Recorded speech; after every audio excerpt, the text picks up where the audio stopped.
Hello. La Trêve, or The Break, Season 2, is entirely in French. There is no Dutch. There is no English except for some music. And it is so incomprehensibly bad that it is genuinely difficult to review. Because if I point at a certain piece of it and say, that bit was poor, that is to imply that the rest was any better. And it wasn't. It all sucks equally. So it's consistent, I guess.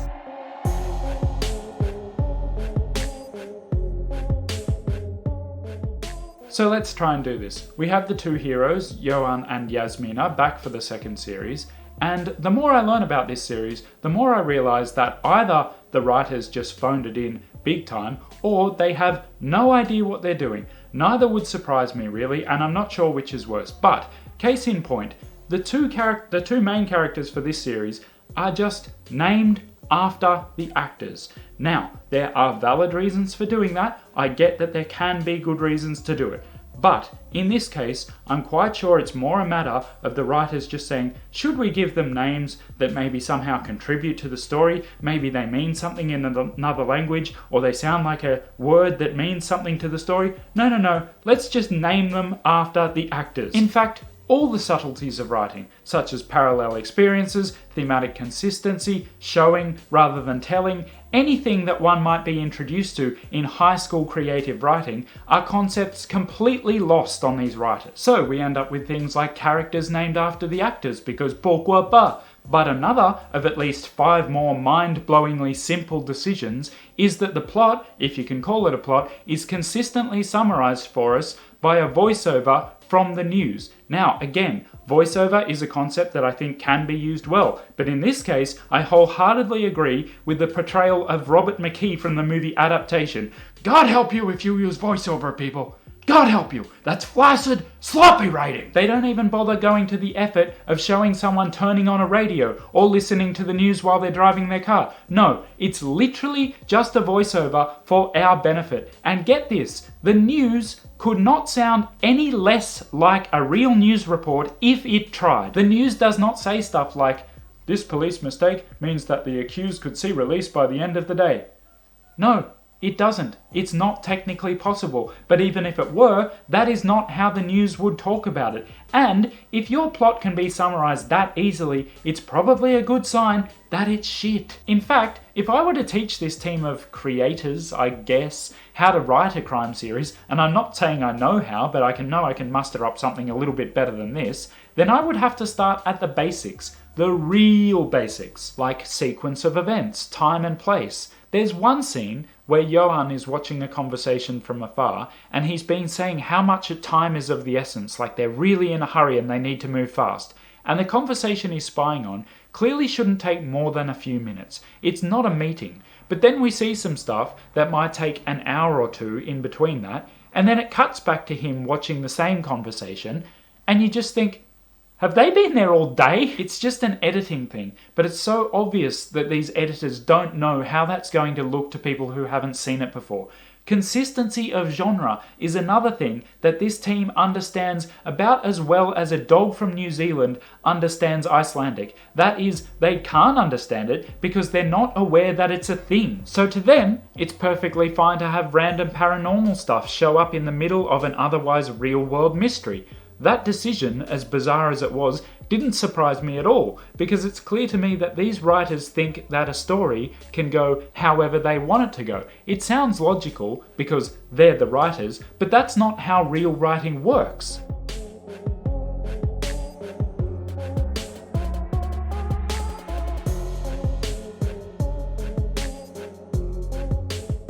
Good writers set up the parameters of their world. They put a case in, normally a murder, and they say, here are the suspects, can you figure it out? And if it's good, you won't figure it out, but not because it was impossible. If it was good, you would have been shown something that you missed. You are not going to miss anything in the break. Even if it were coherent enough for that to happen, which it isn't, there's no telling that the rules might not just change at any time, because nothing here is grounded in any reality. Even the cop, our protagonist, is not a cop. He's unemployed. And that might have been interesting, because that would have put huge constraints on his time, his money, and certainly his resources. But no, because that might make it slightly complicated to write, so instead, he's not a cop, he's just allowed to do everything that cops are allowed to do, plus more, even though, like I said, he's actually unemployed. I want to say that I haven't come to the biggest problem of the series yet, but at this point they all just blend into a single problem, that is the fact that this series exists. But I think some of the scores and scores of awful decisions stem from the fact that there is just no drama here. Like none. It feels like you've attended a funeral for someone you didn't know, and instead of saying nice things about her that might make you think, well, who would do such a thing? The eulogy is just, her name was Astrid. She's dead now.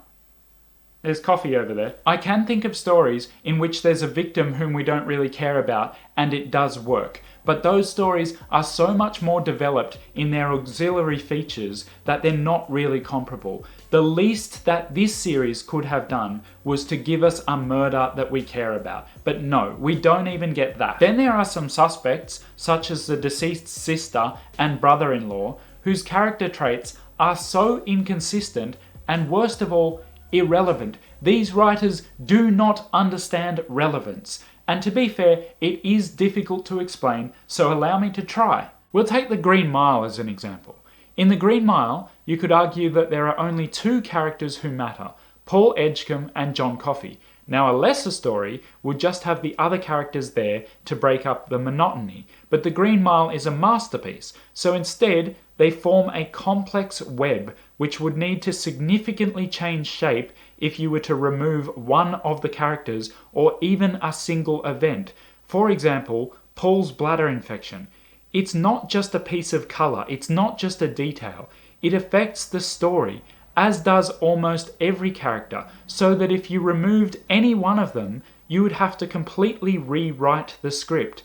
That is one of the qualities that makes The Green Mile a masterpiece. In The Break, on the other hand, you could change or eliminate so many pieces of this equation and it wouldn't really make any difference, because the equation is nowhere near finely tuned enough to have made any sense in the first place. I said the same thing in the first season, but now I'm convinced that these writers do not write the crime and then write the story around it. They write the story and then throw in a crime and then throw in the most unexpected ending they can think of, and that to them is writing. I won't tell you the solution, of course, but unsurprisingly, it's one that makes the whole 9-hour series completely inconsequential, and then, right at the last minute, this series tries to turn itself into the Lord of Darkness.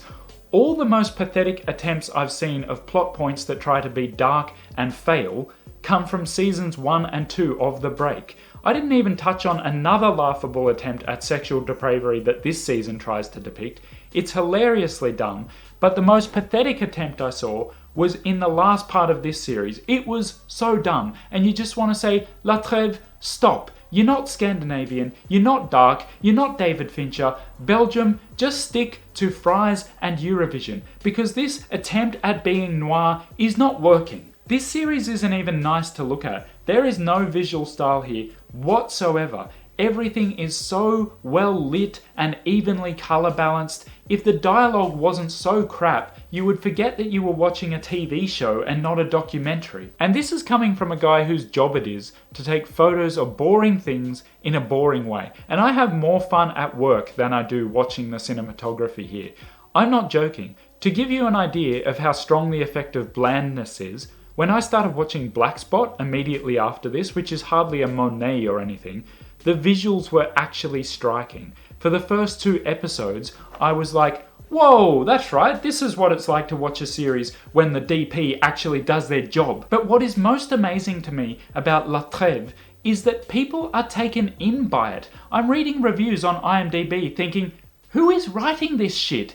Yes, it is technically a matter of opinion, and you're entitled to enjoy it, but I can demonstrate to you the things that are wrong with this series, i.e. most of it. So you can tell me that you enjoy it, that's fine, but you're not entitled to tell me that it's good, because it's not. It's demonstrably bad. So when I read reviews with titles like European Noir at its best, I think, what are schools teaching these days? For me, this series almost goes full circle. That is so bad that it's good.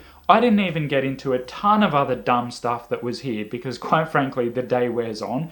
But the problem here is that it's too long to reveal itself as being as dumb as it is. But if you could condense this 9-hour series into like 1 hour, it would be hilarious. It would be the new version of like, I did not hit her, I did not. Oh, hi Mark. So overall, I would recommend this series for 2 things only. The first is if you're learning French. It's great if you're learning French because the series doesn't matter here. You can just tune in for the language. You can turn the subtitles off and see how much you pick up. You know you're not going to miss anything important because nothing important happens. And the second reason that you might want to watch it is if you're trying to learn how to write crime.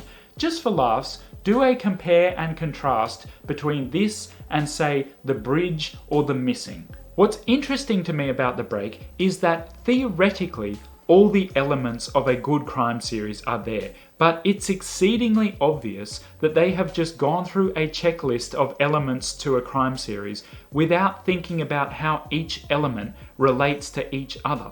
I would almost bet that the writers of this series wouldn't be able to recap the plot for you. Yes, they may be able to tell you each event that happened, but they wouldn't be able to tell you the significance of those events, because just like the spoon in the Matrix, there is no significance. Anyway guys, that was my review of Season 2 of The Break. I will be watching Season 3 if there ever is one, because as you might be able to tell, I'm quite fascinated by the disaster that is The Break. It's perplexing to me how we got here as a species. I review as many foreign series as time permits me, so please hit the subscribe button or check out some other videos while you're here. I hope you enjoyed this as much as I enjoyed writing it. See you next time.